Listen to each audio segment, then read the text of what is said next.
Hey, good afternoon. Welcome back, everyone.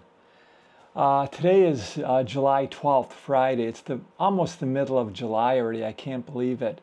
I've been kind of bummed out because I haven't been able to get out and camp much and do many things. That's even been hard for me to film any content for my channel. I have so many ideas for things, but just haven't had much time. And it looks like it's going to be a pretty busy July as well for Abby and I. So I did want to tell you a little story. So when my dad was a young man and his brother was a young man, they would both, one of their hobbies was filming things with Super 8 film, probably also 8mm film as well.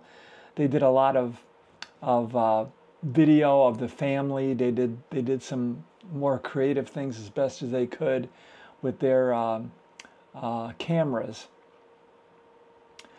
Much later on, my dad filmed a lot of us as we were growing up, things like that when we went on trips and so forth. But when I moved out of my house, I think it was in 1985 or 86, and I got married and we bought our first house.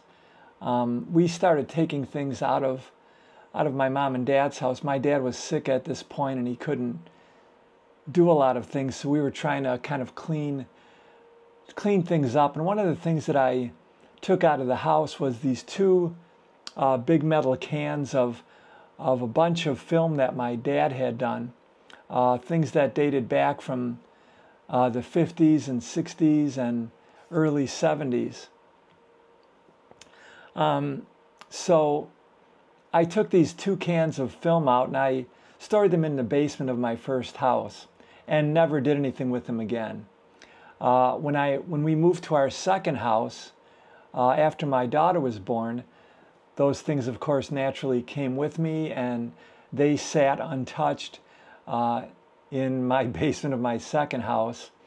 When I finally sold that second house, after I got divorced, I moved everything from the house that I thought was necessary. I moved it into storage.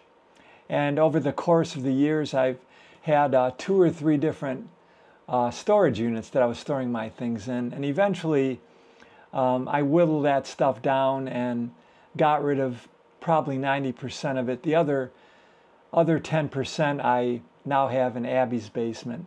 And so anyway, these metal cans were sitting in what's now Abby and my house. And about 6 months ago, my brother was asking me about them. So I took those 2 cans of old films in these small little, plastic containers, for those of you that are old enough to remember those things. I took them over to my brother's house, who's kind of like the family historian.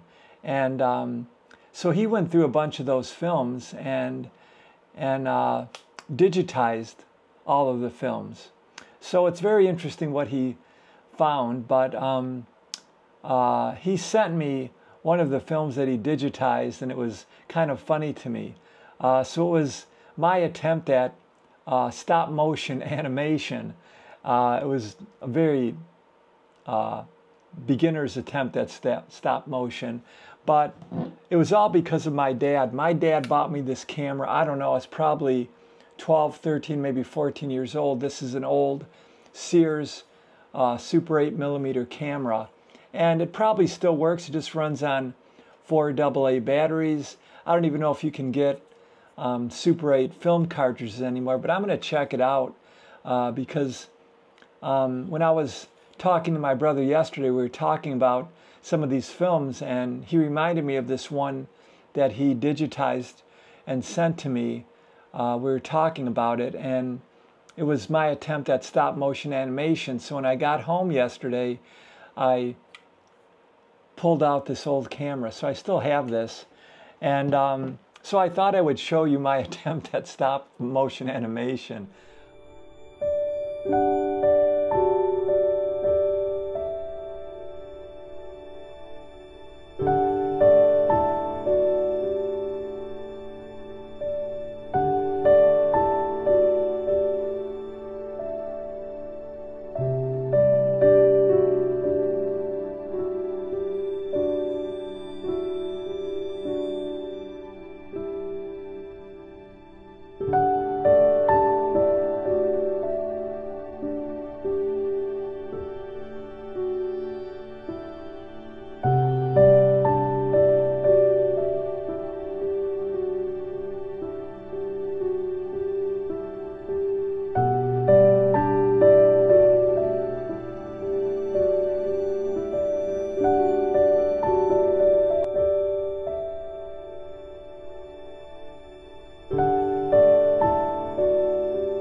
Okay.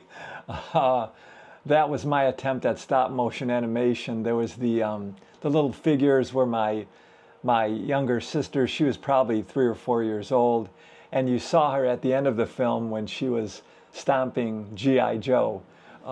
So anyway, you know, Abby is a very creative person. She's been an illustrator and art design, and has done graphic design. She actually taught graphic design at CCS, College for Creative Studies, here in Detroit for many years.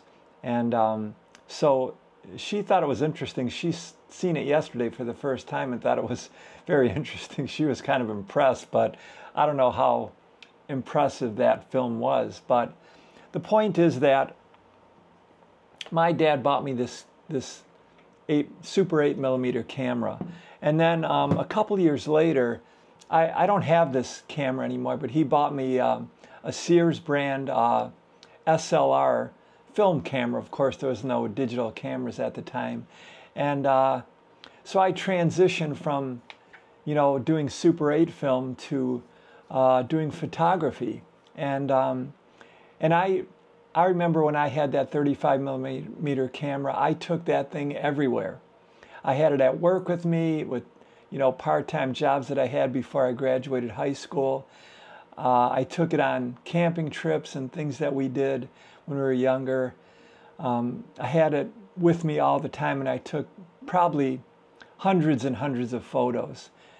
But you know, my dad, I think, was the first one to really stimulate my interest in creativity. Certainly my interest in film camera, and then later on photography. And then, of course, I think that led to me getting into music. You know, when I turned 18 and I graduated high school, I got interested in playing music. So I bought my first guitar when I was right after I graduated high school, and I've never really stopped playing guitar. So it's my dad's, I think it's a credit to my dad for doing something simple. I'm sure he never really thought deeply about it, that maybe he would get me interested in doing creative things. But I think it's because of my dad that I got interested in other creativity. Certainly, here we are today. I'm making videos for YouTube. I've done a lot of, you know, film and video and voiceovers and stuff for our yoga website and things like that. So, and I've, you know, played guitar for many, many years. I started playing guitar in 1977. So it's been a long time, a long, interesting road with a lot of ups and downs and things like that. But I do credit my dad for my creativity. So the final thing that I did want to say is that regardless whatever age you are, and especially if you're approaching retirement and you don't have a creative hobby, I suggest that you find something to be creative at. You know, there's many people that come to retirement age, or maybe get into their 50s, and take up playing guitar, take up keyboard, get interested in making videos. I've seen a couple videos on YouTube recently talking about why you should start a YouTube channel, whether you're in your 40s, 50s, or 60s. I think there's something about the creative act, which might be making film. It could be painting, it could be writing, you know, just simply writing in a journal every day, taking photographs. You know, we all have iPhones today. We can take a lot of photographs and just try to, you know, learn more about how to be creative, for example, with your iPhone, so you can get really beautiful shots. And I think that this stimulates our mind to stay active. So if you are someone who's approaching retirement age, or maybe you're already retired, even if you're not collecting Social Security, some of us might have already, you know, stopped working full time. Or if you're thinking about retirement and you're thinking like, what am I going to do with all of my time? You know, it's no good for us, my friends, it's not healthy for us as well, for us to just sit around all day after we stopped working full time and stare at the television or just watch YouTube videos all day. So I encourage you all to find something creative to do. Learn how to paint, learn how to draw, or just draw on your own. Just do whatever you can do.